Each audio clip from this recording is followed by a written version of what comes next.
जाता है उस प्रकार हम जो बाकी एंशियंट इंडियन किंग्स को हमने उतने से पढ़ा नहीं है। मक्खनलाल जी, मैं ये जानना चाहूँगा, ये तो ठीक बात है कि तोड़ मरोड़ कर पेश किया गया हमारे इतिहास को, लेकिन जब 47 में हम लोग आज़ाद हो गए, बहुत सारे मुल्क हैं जो गुलाम रहे, फिर आज़ाद हो गए। आज़ाद होने के बाद उन्होंने अपने पूरे इतिहास को स्ट्रीमलाइन किया, उन्होंने उसको सही किया। तो हमारा भी ये कर्तव्य था कि हमारी अपनी सरकार आने के बाद, अपना शासन आने के बाद अपने इतिहास को पुनर्जीवित करते, उसको जो है सिलसिलेवार ढंग से बच्चों को पढ़ाते, लोगों को समझाते। वो क्यों नहीं किया गया?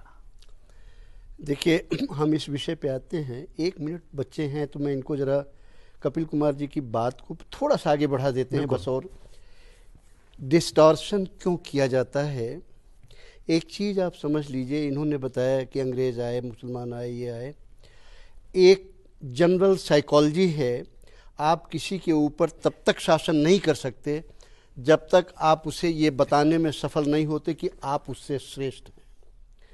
ये घर पर भी लागू होता है, परिवार में भी लागू होता है, खानदान में भी लागू होता है। मानसिक स्थिति, ये मानसिक एक साइकोलॉजिकल फिलॉसफी है। ये क्लासरूम में भी साबित होता है कि कोई लड़का तभी सर्वमान्य हो जाता है जब वो साबित करता है कि वो आपसे श्रेष्ठ है।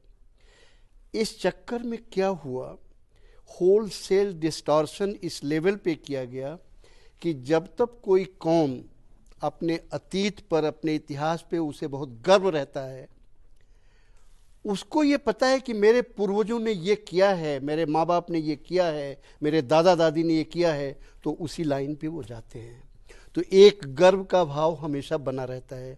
लेकिन जब आप ये साबित कर दें कि आपका पूरा इतिहास है ही नहीं, है भी तो वो कूड़ा है। आपके यहाँ कोई विज्ञान नहीं था, सारा विज्ञान कूड़ेदान में डाल दीजिए। आप बिल्कुल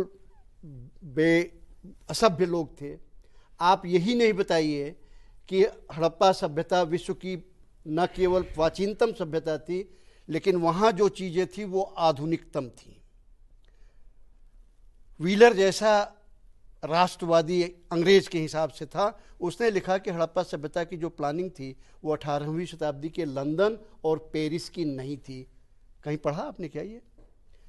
ये सारी आज आपका जो पंचांग है, एस्ट्रोफिजिक्स है ना, वो पंचांग तो सबके घर में रहता है। सबके घर में माँ बाप अपना कभी व्रत रखते हैं, माघ मेला होने जा रहा है, ये हो जा। वो गणना कब शुरू हुई, नक्षत्रों की गणना कब शुरू हुई, एस्ट्रोफिजिक्स तो सब जानते हैं। ये ऋग्वेद काल से चली आ रही है। और आज भी साइंस के सारे उपकरणों के बाद भी जो आप गणना करते हैं, वैदिक गणना उससे ज़्यादा परफेक्ट मानी जाती है। कभी आपने नहीं पढ़ा, आपने को ये नहीं पढ़ाया गया, नाम ही नहीं सुना, आर्यभट्ट कौन थे, विष्णुगुप्त कौन थे। तो एक ये फिलॉसफी होती है जो लार्ज स्केल पे किया जाता है। दूसरी बात होती है, हम आ रहे हैं 47 पे, hit where it hurts the most. आपको उस जगह मारा जाए, उस जगह पीड़ा दी जाए जो सबसे ज़्यादा तकलीफ देती है, जिससे कि आप उससे कट जाएं। हिंदू गोमांस खाते थे, गाय सबसे पूज्य है, 68 देवी देवताओं का वास माना जाता है। अब हिंदू गाय खाते थे, लिहाजा आप अपने से घृणा कीजिए कि हम कैसे हिंदू हैं, हम अपनी माँ को ही खाते थे। तो this is a kind of game that has gone on. और पिछले 35-40 साल से हम इसी लड़ाई में हैं कि इतिहास को सही लिखा जाए। क्यों नहीं लिखा गया, प्रश्न उनका ये था। इस पर आते हैं 1940 से सभी इतिहास में। आपको ये जान के ताज्जुब होगा कि 1918 में रूस का इतिहास पुनः लिखा गया। जिस लाइन पे मार्क्स ने कहा था, लेनिन स्टालिन ने इतिहास लिखवाया पूरा। लेकिन सन 93 में जब रूस बिखरा, तो आपको जान के ये ताज्जुब होगा कि पहला काम जो हुआ था, 1 साल के अंदर अंदर वो इतिहास की पुस्तकों को उन्होंने कहा ठीक होनी चाहिए। ये पूरी की पूरी इतिहास पुस्तकें, यही चीज़ यूरोप में हुई। इंडिया में क्यों नहीं हुआ ऐसा? भारत के जो प्रथम प्रधानमंत्री थे, उन्होंने खुद लिखा है कि I am an Hindu by birth, a Muslim by culture and a British by education and outlook. वो खुद लिखते हैं और फिर लिखते हैं birth by accident, culture by part of my life, education and outlook is my training.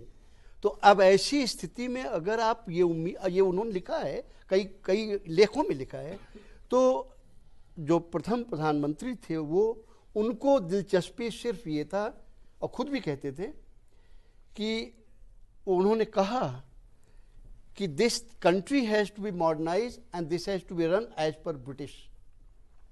तो उनकी कोई दिलचस्पी ही नहीं थी, इतिहास को ही नहीं, पूरी संस्कृति को लेके। और इसको लेके एक एग्जाम्पल मैं और दे देता हूँ, आपकी बात साफ हो जाएगी, क्योंकि मैं ओपिनियन ज़रा कम देता हूँ, मैं वहीं से ले आता हूँ, भाई आप ही ने क्या कहा था।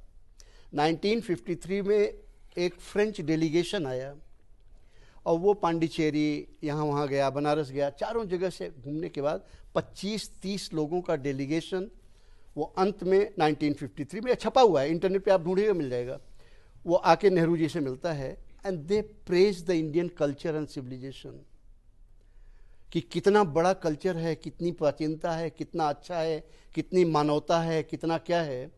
पंडित नेहरू ने सब सुनने के बाद 15-20 मिनट के बाद एक लाइन कह के मीटिंग डिसमिस कर दी। उनका you are praising the very same thing I am trying to destroy, ये भी छपा हुआ है, कि आप उस चीज की प्रशंसा कर रहे हैं, उस संस्कृत की प्रशंसा कर रहे हैं जिसको मैं जी जान से खत्म करने पे लगा हुआ हूं।